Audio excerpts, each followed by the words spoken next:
The British Association of Sport and Exercise Science is also known as BASIS, and this produced a code of conduct which governs how research is done. Within this code of conduct, it outlines the essential ethical and legal issues to safe research in sports and exercise science. Some of the legal issues are welfare and safety of the participants, the Data Protection Act of 1998, and working within the area of expertise. Some ethical issues are informed consent, ethical clearance, confidentiality, and equality and impartiality. The Data Protection Act of 1998. The researcher must make sure that the client's information is kept anonymous, meaning it will be confidential, and that all the data collected is protected by the Data Protection Act of 1998, and that personal information is not used within the research due to safety issues, and that all data is kept in either a locked cabinet or a password-protected computer. A good example of this is if a researcher sorts out all the information they have collected into either filing cabinets or password-protected computers. This makes sure that all the information they have collected is safe, and that the participants' safety will not be at risk.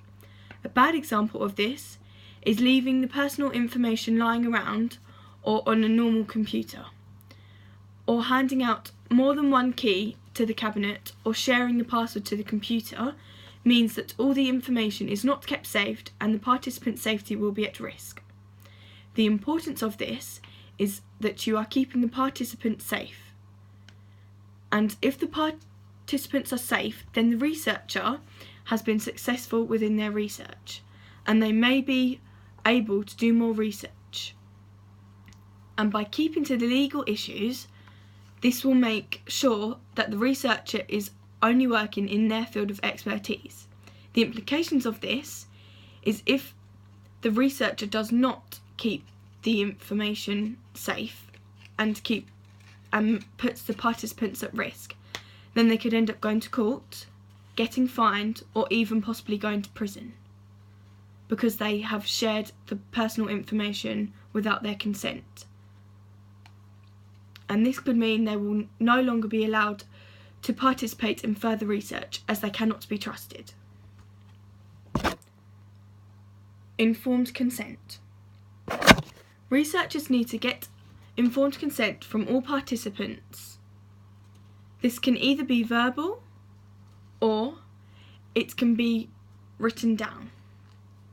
The informed consent consists of a description of the research, details of the procedure, details of the possible benefits and risks, an answer section to allow the participants to answer all the questions fully, an indication that the participants can withdraw at any time, and a section explaining that any information collected will remain confidential. A good example of this is making a document for the participants to sign with all the information on it, and making sure that all the information on it is correct and that the participant knows exactly what it is. By making sure that the participant is aware, they can stop at any time if they feel they can no longer continue due to physical or psychological issues. A bad example is not having a document with all the information on it for the participants to sign, or by putting false information in the document. This can lead the participants to get confused, and not letting the participants know that they can stop, or not letting them stop when they feel they can no longer continue due to physical or psychological issues. The importance of this is ensuring that the participants knows what they are signing up to before they start.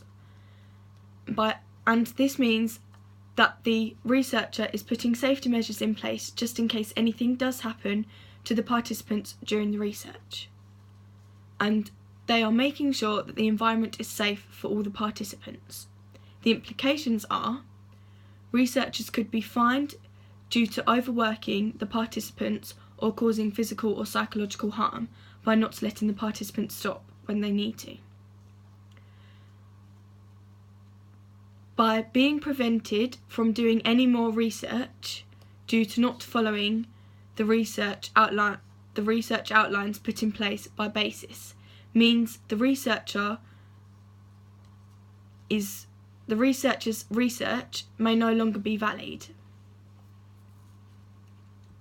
In conclusion, we can see that it is important to follow the outlines of basis, as they were created to keep the researcher safe while conducting research. Researchers need to be very careful when they are conducting research, because if they make one mistake, then it can be very bad for them and the participants. If the researcher follows the outlines put in place by basis, then they are going to be protected if anything does happen to the participants during the research.